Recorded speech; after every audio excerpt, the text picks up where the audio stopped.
have one question which I will actually want to ask. I've been meaning to ask an intelligent man. I didn't come across any for a while. So now that we are here, so What about, you mean you've not dated intelligent men? No, for a while. For a while. I Okay. haven't come across. So this question I want to ask that there is this relationship I was in, and I was dating this guy who's not an actor. He's a doctor, and for us, though I was, a few years ago, I was in my mid-20s, he's a young doctor, but I still made a lot more money than him. For me, it was nice to go back to that environment where I actually grew up in, you know. Real people, real environment. It was little, you know, it took me aback to lose my identity, like, because they were white people. He's an English guy. For me, it was a little hard to sort of come to a world where I'm just, you know, like leading an anonymous life. But I still came to terms with it. It was hard for him to adjust to my environment. Though I don't have hanky-panky filmy friends, all my friends are very humble. But every time he'd meet my friends, he would ask me, what did your friends think of me? Am I some small fry? He never spoke like that, you know, and it was so heartbreaking to see him under that kind of a stress. So I remember one incident when we were in London and how your movie star friends suggest you places that to go to, you know, like one of the best restaurants in the world and all of that. So I said that, you know, we should go here. And he Googled and he's like, I don't want to spend so much on food. I said, I want to go there and I want to pay for it. Can I? Because he liked paying for everything. He seemed okay with that. We went there, we had dinner, it was amazing.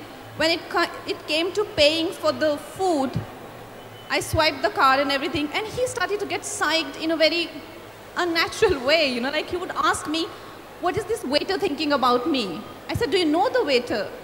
And he's like, no, but even that lady was looking at us. I said, do you know that lady?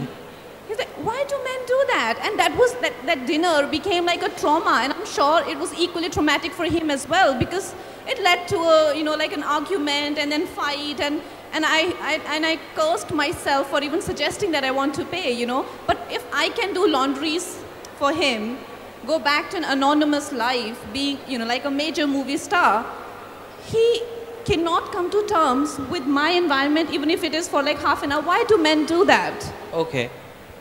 So I'm not going to defend men, and I'm not going to make this. I do want to tell you one thing. Just as women are conditioned to be a certain way, men are also culturally conditioned. You know, masculinity is not discussed much. It is just told, a man is told, you are what you earn. You are the money you make. And when you make your money, you take care of your woman.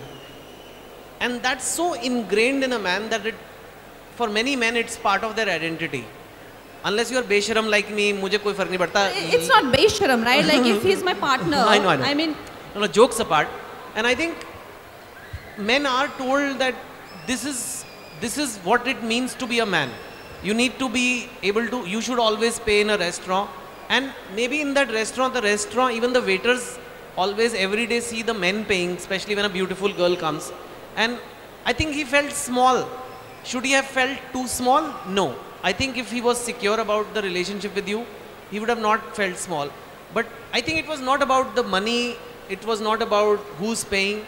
It seems like this man was afraid to lose you. He felt that I am not man enough for her, and she, like every other woman, will care that I never pay or I'm not able to afford. But then how to have a healthy relationship with your partner when you can't always pretend to be, you cannot pretend to be a nobody all the time, right? Like for how long I can go on with a sort of facade that, oh fine, I'm just like another girl. I am not a movie star. No, I am not this capable person, and I do not visit fancy restaurants. I cannot go on pretending, like that's not natural. That's the issue at large, and that's what the book deals with as well.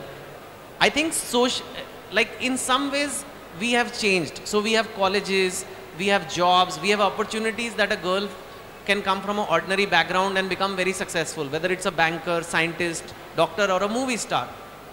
But when they actually become successful, society, the social structures have not changed. We don't know what to do with them. Every man wants a girl who's not more successful than her. Now what will happen to Kangana? Inke liye aadmi kahan se banega? Right?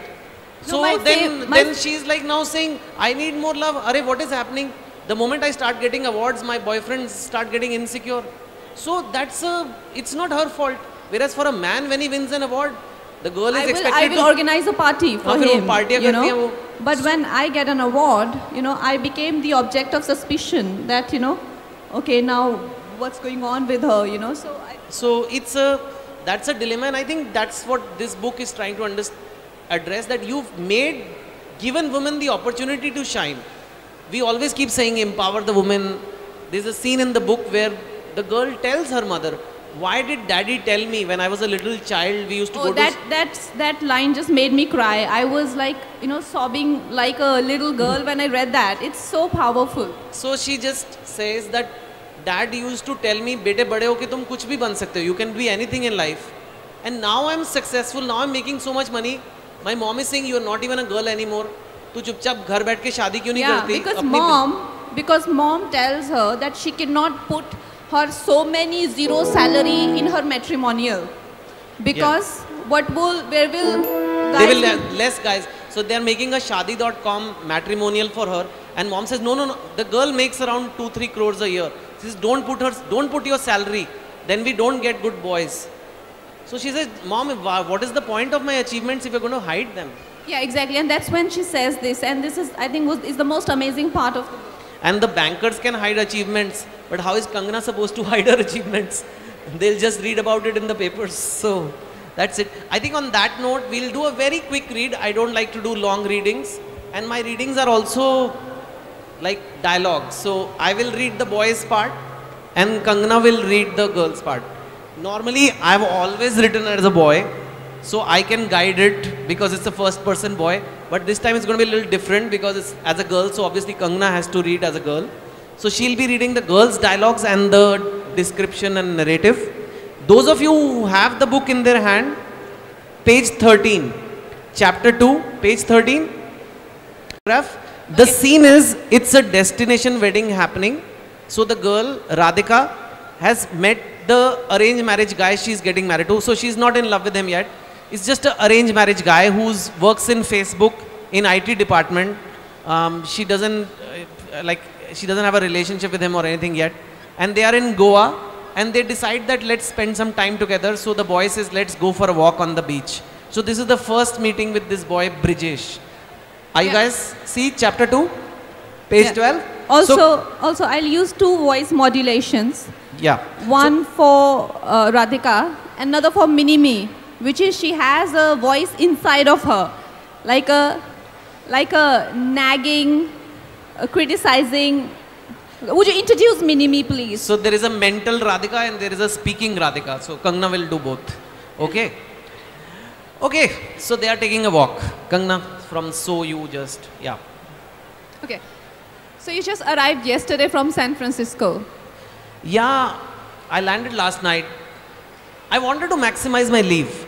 1 week for the wedding, a couple of days after that at home in Mumbai, then Bali for our honeymoon. Used it all up actually. The word honeymoon caused a jolt in me. Minimi woke up again. Honeymoon? After a dozen old Skype calls, meeting once over a day trip, a week in Bali with this man I am walking next to. Will we be naked? Stop it, Radhika. Focus on the moment. Must be tiring, flying so much. I saw you. I'm not tired anymore. I smiled. The man is trying. Maybe I should too. Brijesh smiled back. He had innocent teacher's pet eyes. How's Facebook? I had a busy month. Just finished an enterprise project. So much work. Front-end interfaces, back-end systems, underlying APIs. APIs? Application program interface. It's a set of routines, protocols, tools for building software applications. How software components interact basically. I nodded, having understood not a word. You have no idea what I'm talking about, right? I laughed. I know, not the... I know. Not the most exciting job in the world.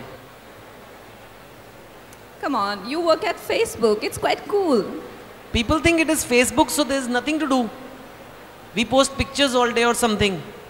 Oh, I'm sure it is pretty high-tech behind the scenes. Should I talk more about personal stuff? He will happily discuss computer code for 2 hours if I let him. Radhika, take control. Okay, I think we'll stop here.